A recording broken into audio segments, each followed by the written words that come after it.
Ladies and gentlemen, welcome to episode number 3 of No Scrubs Allowed. I am vVv Fearless, your host, and with me is our Mesmer player. And this is vVv Nikota. We are very excited to have him on the show here. He is a fantastic Mesmer player, and he's going to be unpacking some of the secrets of the Mesmer for us today. So, how are you doing? I'm good. How are you? I'm doing really well. Very excited to be talking about the Mesmer. There's been a lot of talk about how awesome the Mesmer is. So let me ask you the first question. How good is the Mesmer in structured PvP right now? Right now, it's the best class. Nothing can really compete with it, 1v1 at least, except for like very specific builds like maybe a Spear Weapons Guardian. But other than that, it's all around probably the strongest class. Needs to be nerfed a little bit. Well, before they do that, let's talk about how you are currently running the Mesmer. I do have a build you sent here, so I'm going to actually pull that up right now. Yes, the build I sent you I do like to use in tournaments a lot because it's very strong, especially 1v1, and then it's also very easy to play, so newer players wanting to pick up Mesmer can use this build without any trouble. The build is pretty much just relies on the fact that the phantasms that the Mesmer has right now are very overpowered in the damage that they deal. Like between the Warlock, the Duelist, the Greats, the Berserker, and the Swordsman, they just all deal ridiculous amounts of damage. Alright, so walk us through your trait picks, because, I mean, you have a very interesting trait pick here. You're not focusing 30 points into any one tree. You're actually spread out over all of them. So talk to us about why you chose to do that.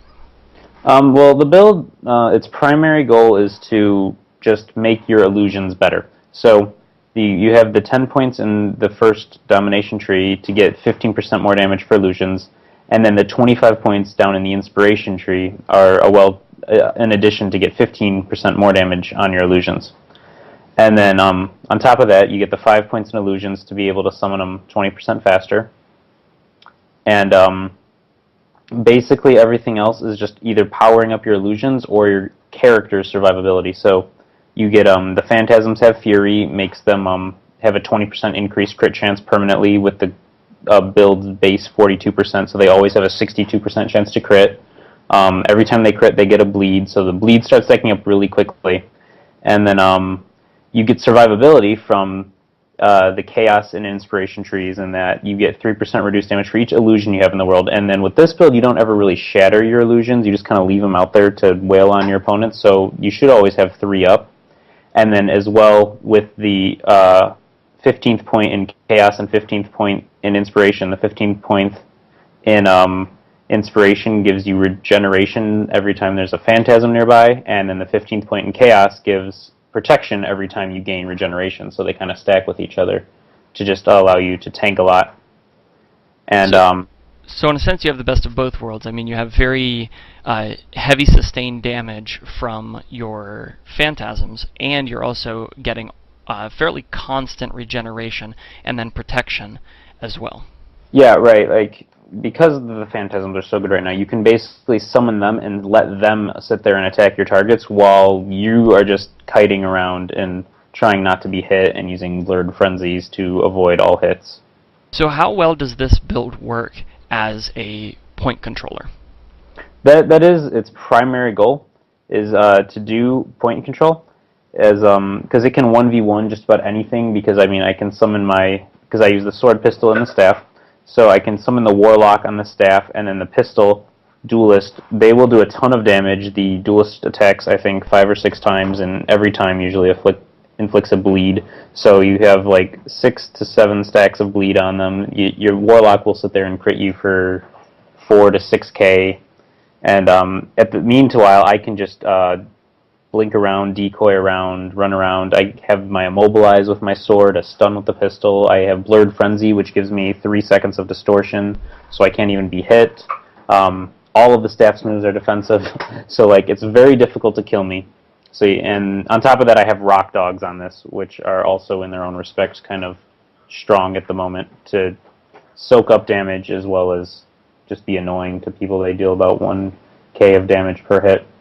And then so it does do the role of point defender very well. And then also, if you notice, I always keep as a utility, I'm very fond of the ability Portal, because this allows you basically to have a 6-man team, essentially, because I can go to, say, a close point on any 5v5 map, and then kill off who's ever there, and then just drop a portal there, and then join my team middle for a 5v5 while still having a man point defending the outside point. So it's essentially a 6-man team with that ability at the moment. I was going to ask about that. Okay, so your portal is pretty much being used to increase your mobility by a ton, and just allow you to kind of blink back to a control point and prevent your opponent from recapping that. Yeah, essentially I can be a point defender as well as be in all of the team fights. And it also has other little perks, like I can do backcapping extremely easily for a more offensive side of it. And the other thing is Battle of Kylo, something that's really strong right now, is repairing your trebuchet with a portal. Because I would operate the trebuchet, and then if they say send 2 people to the trebuchet and overwhelm me and I can't take them 1v1, I can just drop a portal at the trebuchet and then run over to the repair kit, and then once it's destroyed, I can, within under a second, have it repaired. Talk to me about MOA. Is there any reason to take any of the other elites? Currently, the best elite is MOA by far. I think, in my opinion, especially because this build's more focused around 1v1ing. Time Warp isn't that applicable. I mean, there's nothing that Mesmer has that it helps with. There's no long cast timers that a Mesmer has. Mass Invisibility is very strong in team fights for rezzing and downing, but for a 90-second cooldown and it only lasts 5 seconds, I don't find it as useful as MOA. MOA can completely eliminate an enemy from the field, and it is a hard counter to every other elite in the game, like Lich Forms. I guess the Guardians lost the stability on their book, but it still is extremely strong at dealing with that, because anytime they are trying to cast like a game-changing spell, you can just MOA them and they're done. Alright, so now that we've talked about how incredibly awesome Mesmers are, let's talk a little bit about the question on everybody's mind, which is, how do you beat a Mesmer? Well, you could roll a Mesmer yourself. Or, really, if you catch a Mesmer with all of his cooldowns off, he has nothing on cooldown, like, especially if he has MOA off cooldown, you don't beat a Mesmer. But, other than that, most classes are going to have a difficult time. You can do it if you're a really good warrior, or a thief can do it, a guardian can do it. But you have to, the main priority, especially, you have to recognize their build first of all. Like if you're going up against a condition Mesmer who's doing a lot of confusions, you just have to wait till the confusions wear off to attack them. You can't attack while it's on you, otherwise you're going to be dealing like 1,500 damage to yourself every time you use an ability. With a lot of shatter builds, your main goal is just to burst down the Mesmer as fast as you can, because the more shatters he gets off, the damage is going to start getting crazy, because he can pull a mind rack every 15 seconds for like half your health. But against the Phantasm build that I gave you, which I've noticed a lot of people running, it's very important that you kill the Phantasms, especially the Warlocks, because the Warlocks will die in like 2 hits, but if you don't kill them, they will sit there and hit you for like 6k. So just watch for the Warlocks. Another thing Mesmers will do a lot is just immobilize you in Blurred Frenzy. You want to try to keep your condition removals for the immobilize that he's going to do when he pulls out a sword.